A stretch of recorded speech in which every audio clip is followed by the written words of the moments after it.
I set this tile yesterday, and now it's time to grout. You want to clean off the floor, get all the spaces out, etc., etc.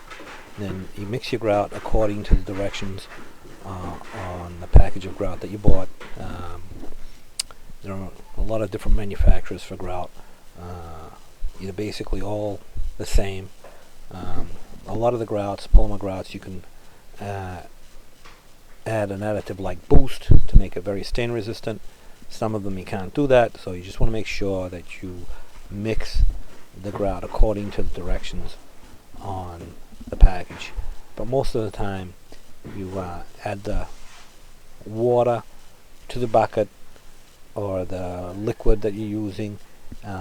You mix it in to a like peanut butter or type consistency, and then you let it sit for like 10 minutes or so, and then you mix it again. And what that does, it activates all the components of the grout so that you get the proper consistency and coloring of the grout. So once the grout is ready, you use a rubber float, and make sure you wear gloves when you grout, because they can really dry out your hands if you don't. So when you grout, you use the rubber float on a very low angle to push the grout into the joints. It's almost going to be flat to the tile, and you go over the grout lines multiple times. Then once you've got an area spread, then you turn the grout on a very high angle and use it like a squeegee almost to clean off all the excess grout. I actually have another video that explains this in much more detail, if you want to go look at that, but it's basically how you do it. So you spread an area of the floor, and then once you've got that done, you have to go back and wash it.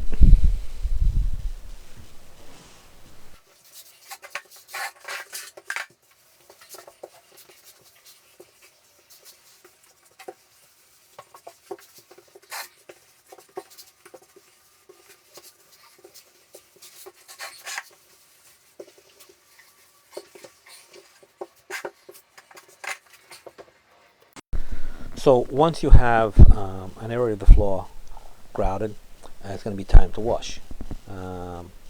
So you need to have a bucket of clean water and a grouting sponge. And you want to, when you're doing this, you want to make sure that you wear gloves, because the grout is very caustic and it can really dry out your hand. So I always wear gloves when I'm doing this. And then you get your grout sponge and you wring it out as much as possible. And what you're going to do initially is work the grout lines.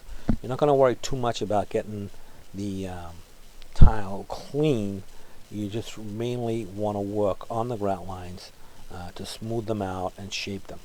And that's why you don't use a lot of water on the when you're washing it, because too much water is going to fade the color in the grout. It's going to wash it out. So you want to keep the when you take your sponge out of the bucket, you want to wring it out fairly well. So the first step, like I said, is to work the grout lines. You're not really worrying about getting the tile clean. And then after you've done that, follows the next part of the grouting process, the cleaning process.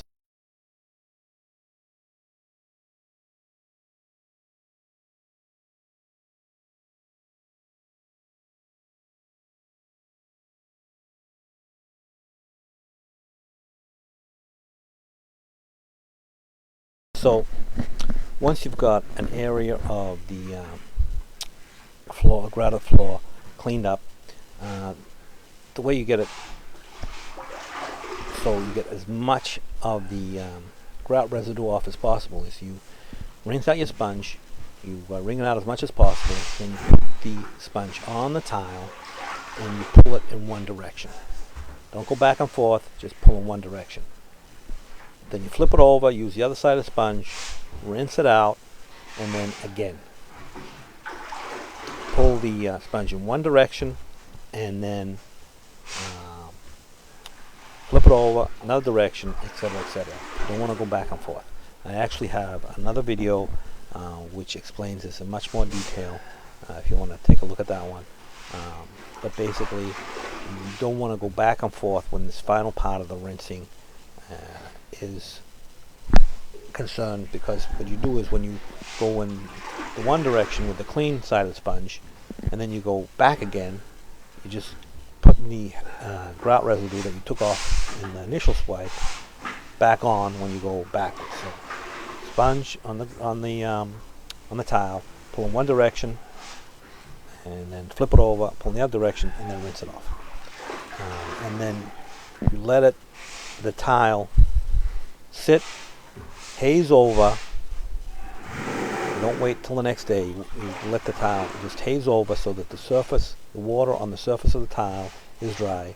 And then you do the same process with another clean bucket of water, sponge, pull in one direction, lift, flip over, pull, on again with the other side of the sponge, and then you let it dry, and it should be pretty clean. And that's basically how you install this kind of tile. All is said and done, this should be your end product. And this is the tub area that I did in this bathroom.